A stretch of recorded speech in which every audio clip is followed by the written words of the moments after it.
سید علی شاہ صاحب، پہلے تو یہ بتائیے کہ دکی کے واقعے کی تفصیلات کیا ہے، اور یہ رجحان کیوں آ گیا ہے کہ بیچ میں غریب پنجابیوں کو اور غریب پختونوں وغیرہ کو مارا جا رہا ہے؟ بہت شکریہ صافی صاحب، یقیناً انتہائی خطرناک رجحان ہے۔ یہ دکی ہے، ریسورس رچ ڈسٹرکٹ ہے، یہاں پہ کوئلے کے ذخائر زیادہ ہے۔ پہلے بھی اس طرح کے حملے ہوتے رہے ہیں، لیکن اتنے بڑے پیمانے پر اس طرح کارروائی نہیں کی گئی۔ لیکن جہاں تک واقعے کی بات ہے، یہ کل رات کو وہاں پر نامعلوم ملزمان جو ہے درجنوں کی تعداد میں تھے، ان کے پاس راکٹ لانچر سے، ہینڈ گرینیڈ سے، دھماکہ خیز مواد اور دیگر جو بھاری ہتھیار تھے وہ سارے ان کے پاس تھے۔ وہاں پہ گئے، اس وقت جب وہ گئے وہاں پر جو کوئلہ کان میں کام کرنے والے جو کانکن تھے، ان کے آس پاس چھوٹے چھوٹے سے ان کے مکان تھے، ان کو زبردستی نکالا اور گولیاں مار کر ان کو شہید کیا گیا۔ یقیناً یہ انتہائی خطرناک رجحان ہے۔ اس سے پہلے آپ نے دیکھا کہ 25 اور 26 اگست کو بلوچستان کی ضلع مستاخیل میں 20 جو مسافر تھے وہ گولیوں کا نشانہ بنے۔ یعنی یہ بھی آپ دیکھ لیں کہ 25 اور 26 اگست کو بلوچستان میں بیک وقت 10 اضلاع میں حملے کیے گئے۔ یہ ذرا آپ کو بتا دوں 2007، 2008 یا پھر 2013 تک حملے زیادہ ہوتے رہے لیکن امپیکٹ بہت کم تھا۔ بعد میں ہم نے دیکھا کہ حملے کم تھے، یعنی 2013 سے لے کے پھر 2019، 2020 تک آپ نے دیکھا کہ کراچی سٹاک ایکسچینج پہ، پی سی گوادر پہ یا چائنیز پہ جو اٹیکس ہوئے ان کا پھر امپیکٹ زیادہ تھا لیکن حملے کم تھے۔ اب 2024 میں ہم دیکھ رہے ہیں کہ حملوں کی تعداد بھی زیادہ ہے اور امپیکٹ بھی زیادہ ہے۔ یہ جو چائنیز کو اسپیشلی اٹیک کیا جا رہا ہے تو اس سے تو یہ لگتا ہے کہ اصل اس کے جو سی پیک کے مخالفین ہیں یہ ان کا پروجیکٹ ہے، لیکن کیا اس کے علاوہ بھی کوئی اور عامل ہے؟ دیکھیے صافی صاحب، بلوچستان کی جو جیو اسٹریٹجک لوکیشن ہے اٹ اٹریکٹس انٹرنیشنل پلیئرز۔ اب ظاہر ہے دنیا کی جو سپر پاور ہے، پرٹیکولرلی چائنا ہے یا امریکہ ہے، ان کا انٹرسٹ زیادہ ہے۔ اگر چائنا کی ایڈوانسمنٹ ہوا ہے گوادر ڈیپ سی پورٹ آپ دیکھ رہے ہیں تو امریکنز تو کمفرٹیبل نہیں ہے۔ اب کہنے کا مقصد یہ ہے کہ بلوچستان کا جو جیو اسٹریٹجک لوکیشن ہے وہ بھی ایک بڑی وجہ ہے۔ بلوچستان کے لوگ اگر سفر کر رہے ہیں تو اس میں جغرافی کا بھی بڑا کمال ہے اس میں۔ یقیناً ابھی تک یعنی 2004 میں پہلی مرتبہ جب چائنیز نیشنلز انجینئرز تین وہ گوادر میں ٹارگٹ کیے گئے، اس کے بعد پھر آن وارڈ 2007 میں پھر اب ٹل نو ابھی جو ریسنٹلی کراچی کا واقعہ ہوا، بلوچستان میں ٹارگٹ ہوئے ہیں تو صرف چائنیز ہوئے ہیں۔ یعنی یہ بھی ذرا آپ دیکھیں دوسرے بھی یہاں پہ یعنی جرمنز کام کر رہے ہیں، دوسرے جو ممالک ہیں وہ یہاں پہ کام کر رہے ہیں۔ سوال یہ بھی پیدا ہوتا ہے کہ آخرکار چائنیز کیوں ٹارگٹ بلوچستان میں ہوتے ہیں؟ افتخار فردوس صاحب، خیبر پختونخوا میں کیا صورتحال ہے؟ جو سرج ایک ہمیں دیکھنے کو ملی تھی تخریبی کارروائیوں میں، تو کیا وہ برقرار ہے؟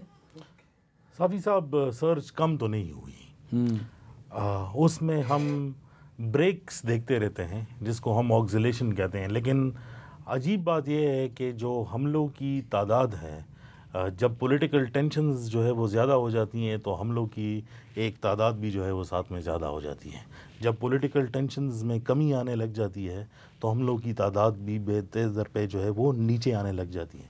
اس کی میں آپ کو ایک چھوٹی سی مثال جو ہے وہ دے دوں کہ ابھی جو اسلام آباد کے اندر جب یہ دھرنا ہو رہا تھا اور سارے کنٹینر لگائے گئے اور ایک پورا ایپیسوڈ یہاں پہ ہوا، آپ کو بہتر پتہ ہے، اسی درمیان میں 3 بڑے اٹیکس ہوئے ایک دن کے اندر۔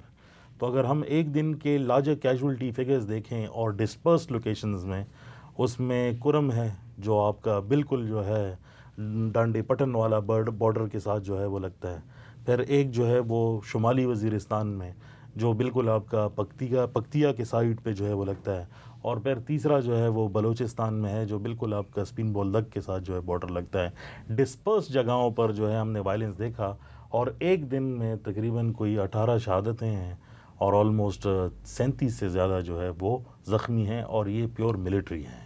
اس میں کوئی سویلین کیجولٹی جو ہے وہ نہیں ہے.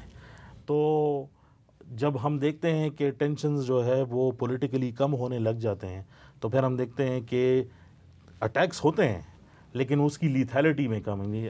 جو سید علی شاہ صاحب نے بات کی اور میں اس کو سیکنڈ کرتا ہوں کہ جب 2021 کے بعد حالات خراب ہونا شروع ہوئے تو اس ٹائم پر پولیٹیکل ٹینشنز عروج پر تھے تو کانفلکٹ اس کے ساتھ بالکل جو ہے آلموسٹ بتدریج اس کے ساتھ ہی جو ہے وہ بالکل جو ہے وہ جا رہا تھا.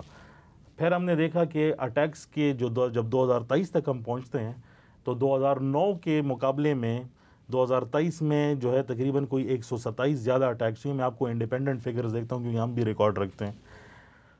پاکستانی اسٹیٹ کے مطابق سب سے زیادہ اٹیکس جو ہے وہ 2009 میں ہوئے لیکن 2023 میں اس میں سے بھی 127 زیادہ اٹیکس ہوئے لیکن چونکہ ان کی لیتھیلٹی کم تھی تو اس کا اندازہ نہیں ہوتا. اب جب ہم 2024 کے اندر جب انٹر ہوئے ہیں تو خیبر پختونخوا بشمول باقی پاکستان میں جو بھی اٹیکس ہو رہے ہیں منیمم جو اگر آپ اس کا ایوریج جو ہے وہ نکال لیں تو اس میں کم از کم 2 سے 3 کیجولٹیز جو ہے وہ ضرور ہیں. اس لیے جو اس سال کے آخر میں جو گراف آئے گا جب ہم دیکھتے ہیں کہ کیجولٹی فگرز جو ہے وہ کتنی ہیں اس میں فوج اور پولیس جو ہے وہ سب سے زیادہ کیجولٹیز ہیں. عامر رانا صاحب، آپ کیا سمجھتے ہیں کہ یہ اس صورتحال کے ہوتے ہوئے ہم معاشی استحکام کی طرف جا سکتے ہیں؟ کہ جا تو سکتے ہیں، اس میں کوئی بڑی رکاوٹ نہیں ہے، اور خاص طور کے اوپر پاکستان میں جن ملکوں کی سرمایہ کاری ہے ان کی سرمایہ کاری ایسے ہی ممالک میں ہے جہاں پہ آلریڈی سیکیورٹی کی صورتحال خراب ہے، جہاں پہ سیاسی کیوس ہے، بلکہ ان کی پورا اکانومی کا ماڈل ہی ڈپینڈ کرتا ہے کہ ایسے ملکوں میں پروفٹ زیادہ ارن کرتے ہیں. یہ تو علیحدہ سے بحث ہے. اور پاکستان میں بھی، لیکن یہ کراچی کا اٹیک ہے یہ تھوڑا سا سینسیٹیو اس لیے ہے کہ یہ ہمارا فائنینشیل کیپٹل ہے اور وہاں پہ اس حملے کا ہونا وہ نروس کرتا ہے فورن انویسٹرز کو. جو کنسنٹریشن ہے دہشت گردی کے واقعات کی خاص اضلاع کے اندر، کے پی کے اور بلوچستان کے اندر، وہ شاید اتنا امپیکٹ نہیں کرتا. اور خاص طور کے اوپر جب چائنا جو میجر اس وقت انویسٹر ہے، آپ نے خود کہا کہ سی پیک کا، تو اور اس کا تو انویسٹر بہت ہی حساس ہے اپنی سیکیورٹی کے معاملے میں، اور سیکیورٹی سے زیادہ کہ ایسے حالات پیدا نہ ہو جائیں کہ اس کو اپنے سرمایے کا تحفظ جو ہے مشکل ہو جائے. اس کانٹیکس کے اندر تو یہ بڑا ضروری ہے. باقی یہ بات ابھی میرے دوستوں نے یہاں پہ بات کی ہے، سیاسی حالات خراب ہوتے ہیں تو سیکیورٹی کی صورتحال خراب ہو جاتی ہے. میرا خیال ہے کہ جب سیاسی کشیدگی ہو تو ہم حساس زیادہ ہو جاتے ہیں، ہر واقعے کو ہمیں مل جاتے ہیں اس کو کانٹیکس دینے کے جی کہ اس حالات کے اندر ہو رہا ہے.